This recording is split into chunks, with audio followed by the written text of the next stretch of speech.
Hello students, आज हम international law में देखेंगे public international law and private international law, लोक अंतर्राष्ट्रीय विधि तथा व्यक्तिक अंतर्राष्ट्रीय विधि। हमारा टॉपिक है आज का सार्वजनिक अंतर्राष्ट्रीय विधि तथा व्यक्तिक अंतर्राष्ट्रीय विधि।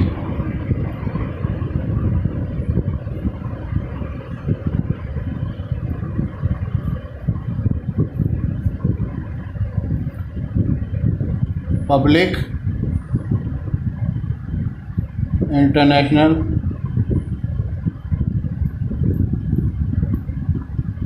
लॉ एंड प्राइवेट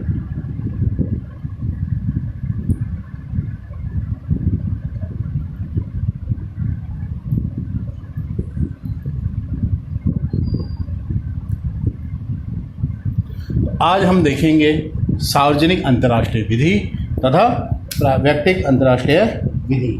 तो अगर हम बात करते हैं इंटरनेशनल लॉ अंतर्राष्ट्रीय विधि, जो हमने परिभाषा पिछली क्लास में हमने देखी थी, वही करीब परिभाषा हम कह सकते हैं पब्लिक इंटरनेशनल लॉ की है। अर्थात इंटरनेशनल अंतर्राष्ट्रीय विधि या इंटरनेशनल लॉ और पब्लिक इंटरनेशनल लॉ की परिभाषा या इनका अर्थ करीब करीब हम कह सकते हैं समान सा है। लेकिन हमें आज ये जानना ज़रूरी है प्राइवेट इंटरनेशनल लॉ क्या है, ये हमें जानना है। तो हम कह सकते हैं इस बारे में कि ओपेनहाइम कहते हैं ने प्राइवेट अंतर्राष्ट्रीय विधि के बारे में कहा है क्या कि इसमें विभिन्न राज्यों के क्या होते हैं, नियम होते हैं। विभिन्न राज्यों के नियम होते हैं। ओपेनहाइम क्या कहते हैं, व्यक्तिक अंतर्राष्ट्रीय विधि में क्या होते हैं, विभिन्न राज्यों के नियम होते हैं, जिसमें क्या होता है, दो राज्यों के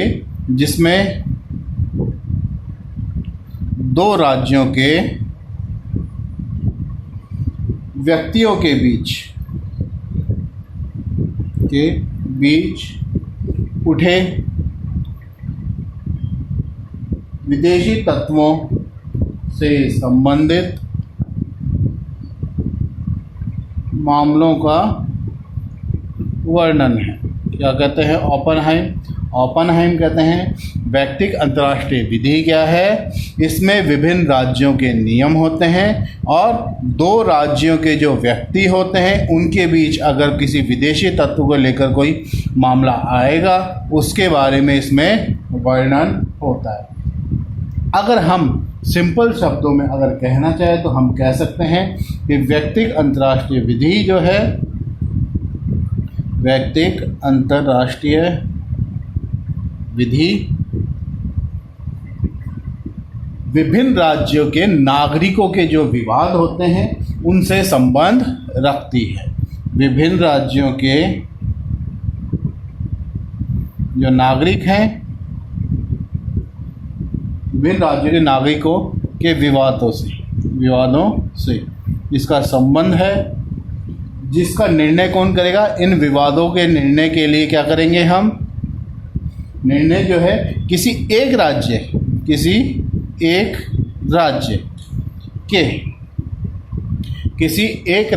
के न्यायालय के समक्ष रखा जाता है। किसी एक राज्य के न्यायालय के समक्ष रखा जाता है। एक बार फिर से अपन बात करते हैं प्राइवेट इंटरनेशनल लॉ क्या है, इसमें विभिन्न राज्यों के जो नागरिक होते हैं उनके विवादों से तो इसका संबंध होता है और ऐसे विवादों के निर्णय के लिए क्या होता है, किसी एक राज्य के न्यायालय के समक्ष ऐसे विवादों को रखा जाता है। इस प्रकार के अगर हम उदाहरण देखना चाहें तो विक्रय की संविदा जो है, ये संविदा ऑब्लिक सेवा की संविदा जो है इसके उदाहरण हैं, एग्जाम्पल है। एग्जाम्पल क्या क्या हुआ? विक्रय की संविदा हो गई और सेवा की संविदा हो गई। एक बार फिर मैं आपसे बात करता हूँ, सार्वजनिक या पब्लिक इंटरनेशनल लॉ हम लोगों ने देख चुके हैं, हमें देखना है प्राइवेट इंटरनेशनल लॉ।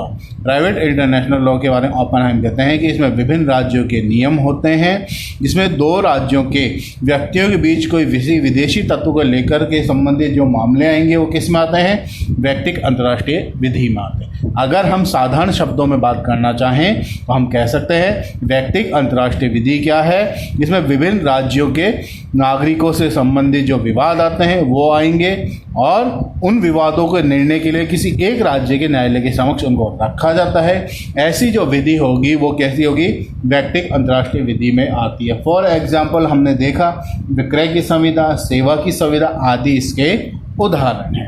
अब हमें विक्रय की अब हमें सार्वजनिक इंटरनेशनल लॉ या पब्लिक इंटरनेशनल और प्राइवेट इंटरनेशनल लॉ जो है इनके बीच अगर हम अंतर को देखते हैं तो हमें और स्पष्ट हो जाएगा कि प्राइवेट अंतर्राष्ट्रीय विधि और पब्लिक इंटरनेशनल लॉ में क्या अंतर आता है। अब हम इनके बीच में अंतर देखते हैं।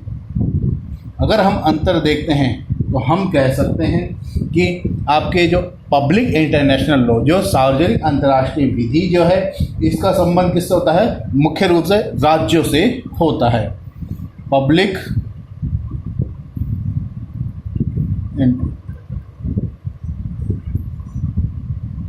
लॉ का संबंध किससे है?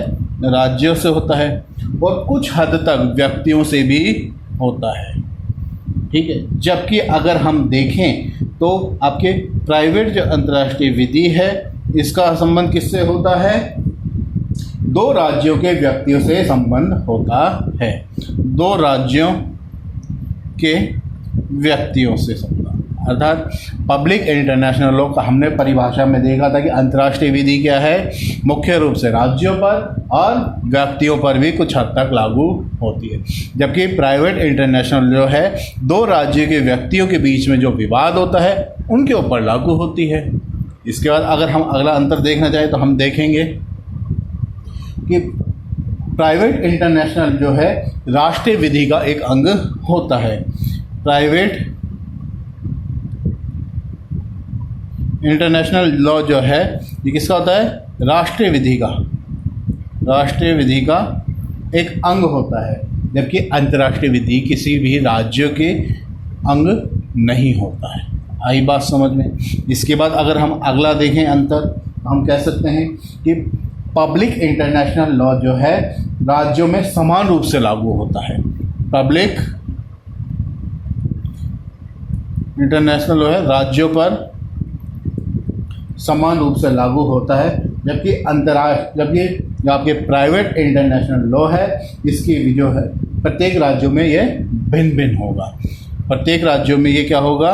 भिन्न भिन्न होगा। वापस से एक बार फिर बता रहा हूँ, पब्लिक इंटरनेशनल जो है राज्यों पर समान रूप से लागू होता है, ये सभी राज्यों के लिए समान होता है। जबकि प्राइवेट इंटरनेशनल लॉ है जो है भिन्न भिन्न राज्यों में ये भिन्न भिन्न होगा।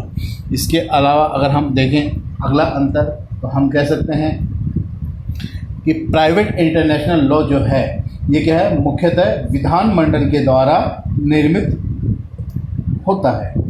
क्या होगा? विधानमंडल द्वारा निर्मित विधान के द्वारा लागू होता है। अर्थात प्राइवेट इंटरनेशनल लॉ कहाँ पर बनता है?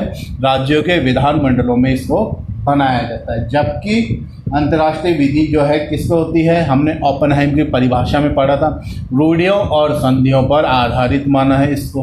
तो अंतर एक ये भी निकल करके आ गया, क्या?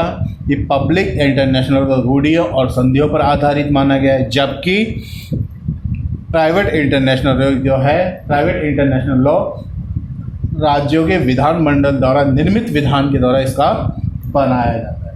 इसी के साथ अगर हम देखें तो पब्लिक इंटरनेशनल लॉ जो है सभी राज्यों पर लागू होता है, जबकि प्राइवेट इंटरनेशनल लॉ है वो इसमें ऐसा नहीं है, वो विवादों के अनुसार उस पर निर्भर करता है। तो अब मैंने आप लोगों को आज जो क्लास में बताया है private international law and public international law में क्या है। पब्लिक इंटरनेशनल लॉ हम पहले पढ़ चुके और प्राइवेट इंटरनेशनल लॉ के बारे में आज हमने पढ़ लिया है। उम्मीद करता हूँ आपको ये समझ में आया होगा। धन्यवाद।